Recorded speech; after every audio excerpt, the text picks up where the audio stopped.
Hello, this is Marie Thomas Quick, and this is the 5th lab of Physics 1, and then I chose the Falling Slinky video for this lab. So just a little overview of the presentation. I'm going to introduce the purpose of this lab, go through some fundamental physics models, go through the experiment details, show the results, and then do a discussion and conclusion.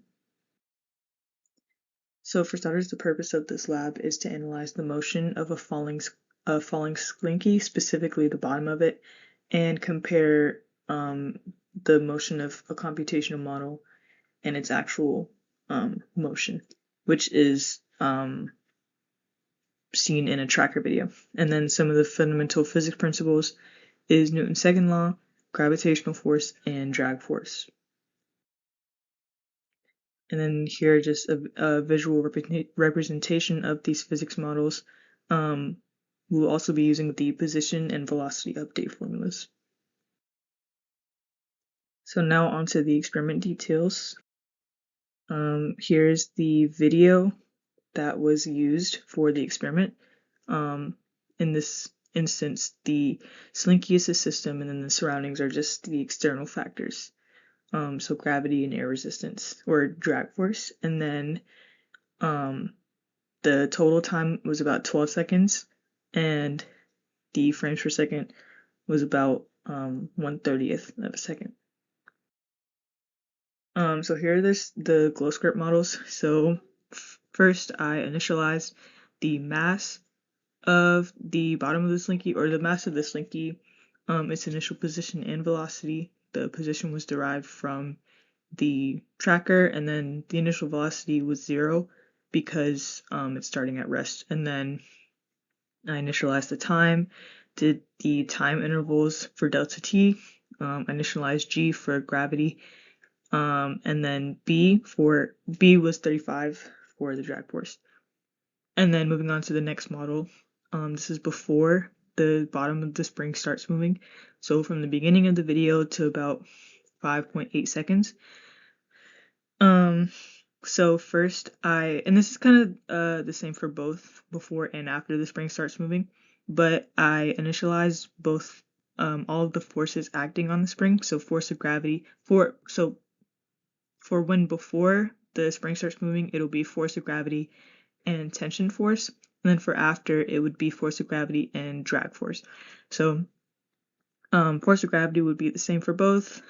Tension force, since it has the same magnitude as force of gravity, it's just going to be the negative direction of force of gravity. And then for drag force, that was derived from the drag force formula seen previously. And then for both, I just added both of the forces together.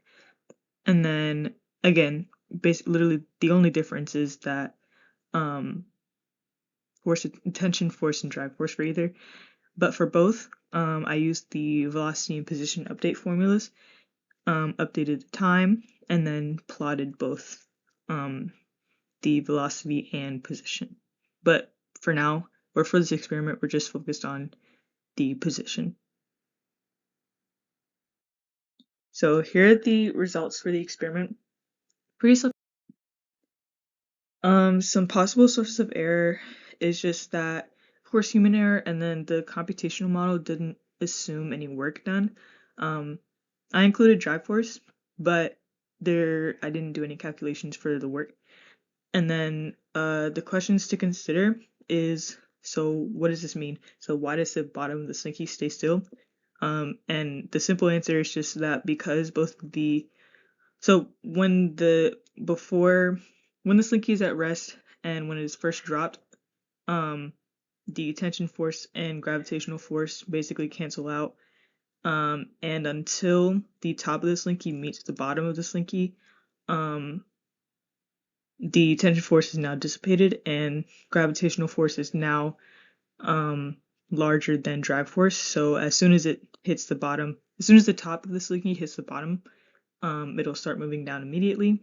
And then if we were to attach a mass at the bottom, it would still be the same.